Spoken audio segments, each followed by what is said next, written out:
When I feel like I need to be fancy or I feel like I need to look put together, I will match my sweatshirt to my sweatpants. That's like my fancy look. Love it. I gotta be honest with you, I'm wearing sweats right now. So am I.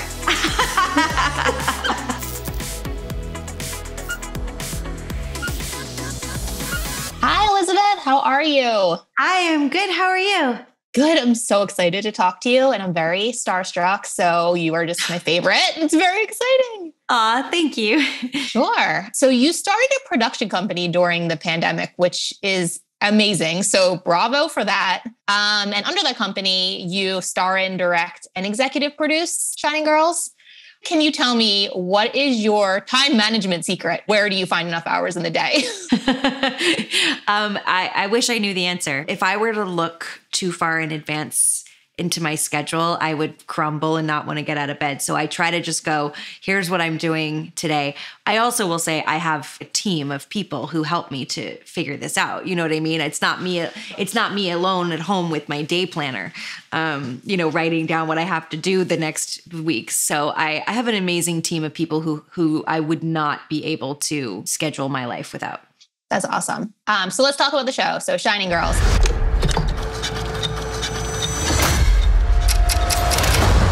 Everything is like always. And then it's not. Because after what he did,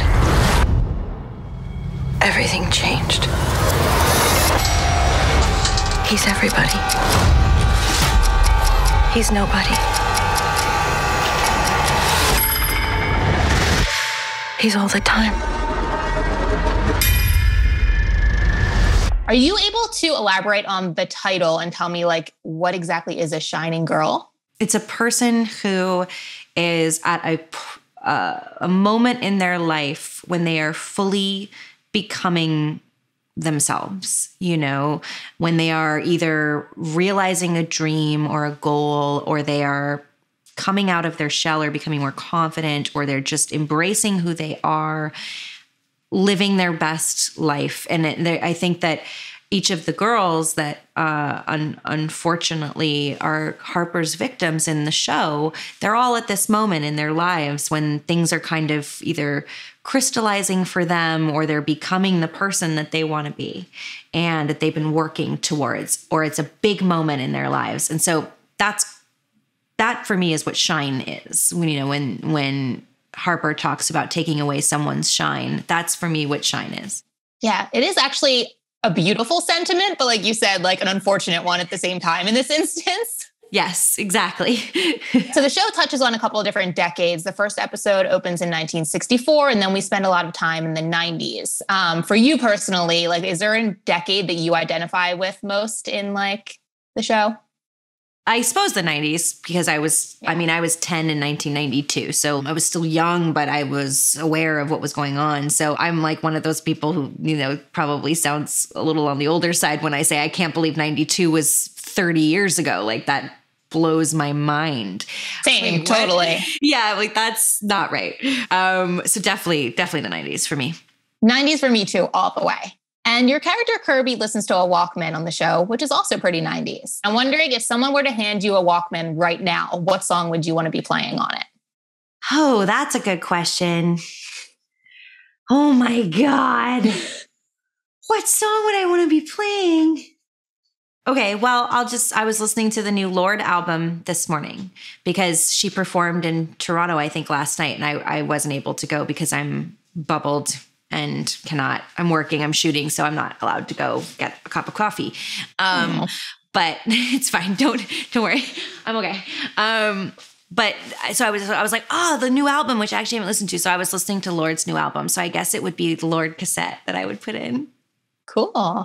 I really picked up on the show how Kirby's wardrobe kind of evolves with her like mental, emotional state. Like, first she's in baggy black t-shirts, then we get into a t-shirt and cardigan, then we get into the button up. So I'm wondering, what is your go-to style? Like, when you're not working, when you're just like, it's like a Wednesday afternoon and you happen to have some free time to maybe get coffee, what are you most comfortable wearing? I am most comfortable wearing sweats, but I feel like if I wear cute sweats that are like matching, that this is an outfit. That was going to be my next question. Are we wearing matching, like an ensemble of sweats? Are we mismatching? Are we like all of the above? But when I feel like I need to be fancy or I feel like I need to look put together, I will match my sweatshirt to my sweatpants. That's like my fancy look. Love it. I got to be honest with you. I'm wearing sweats right now. So am I. Good. That makes me so happy. It's business on top, party on the bottom right now. It's the best. That's really the best thing to come out of this pandemic, really, is just being able to. You don't have to ever wear pants. Great. So let's stay on the kind of like fashion beauty thing. You've also had the privilege of like having so many different looks and they all look amazing on you. Like, I don't know, it's your skin tone, your face. You can pull off dark hair, light hair, no makeup, bold red lip, long hair, short hair. When you look in the mirror, what look is like, oh, that's me. Hi. Like what are you most true with what look? That's a good question. I feel best when I love skincare. Like I love taking care of my skin. I love masks. I'm such a girl in that way. Like I have a million beauty products. I love that kind of thing. So I feel best when my skin looks good and it looks natural and has like a nice glow to it. So it doesn't really matter if I'm wearing makeup or not. Like for me, I just feel best when I feel like I have gotten some sleep and don't have giant bags under my eyes, which is very rare, especially the older I get. And I feel like I have like a natural sort of glow or something like that. That's when I feel best. Does that make sense? It does. And it's funny that you mentioned bags under your eyes, which I do not see at all. But I watched an interview where you talked about like literally dunking your face in like ice water to help like bags like depuff, I guess. So I wanted to share something with you. Like one of the Real Housewives has a tip where you make chamomile tea and you make chamomile tea ice cubes. So pour them into ice cube trays and then you use those ice cubes under your eye and it like does double duty.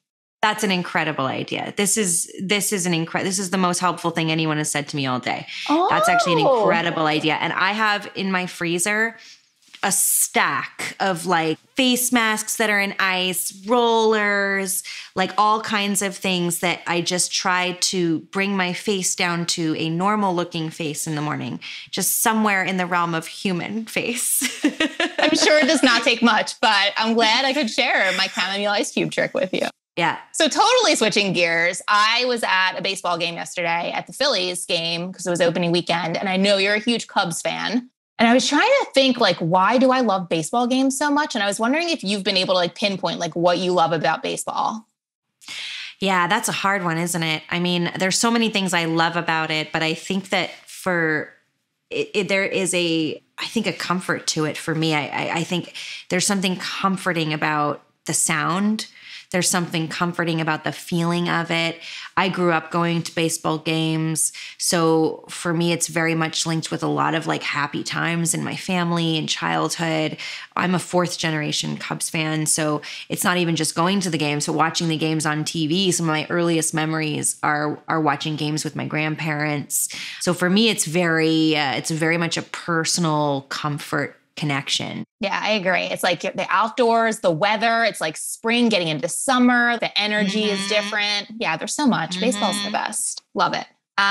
Okay, so Shining Girls, Top of the Lake, Handmaid's Tale, like these are all like a little bit heavy of work that you've done. And I'm wondering like in your downtime when you're consuming entertainment, if it's TV or movies, like is that what you gravitate towards or do you crave something lighter? Like are you into comedies? Like what is your go-to?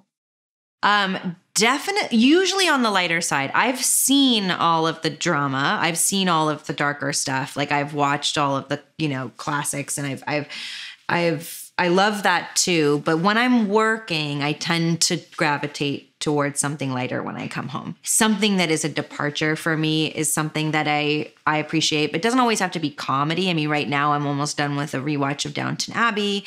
Like just something that feels different from what I'm doing. I'm not coming home and watching The Leftovers. Like, even though The Leftovers is personally my favorite show, I'm not, it wouldn't make any sense for me to make what I make and then go home and do that. I would be like lost in a world of darkness and mystery. Sure. Okay. So final question, keeping it super light. I was watching an older Q&A with you, and I think I learned along with you at the time that ranch dressing is something that is not a thing in the UK. Because during this interview, you were like, "Oh, really?" And that's crazy to me. I forgot that. Yeah. I forgot that. I'm learning this all over again. Okay. Yes. So apparently ranch dressing isn't a thing in the UK. So I'm wondering, in the US, if you could make a food or drink not exist, like what food or drink would you take out of existence here? Oh. Like mine would be mayonnaise. Like mayonnaise is like no for me. Gone forever. You are a monster. No. You are. That is shocking. Mayonnaise is an essential ingredient to life. But anyways, moving on.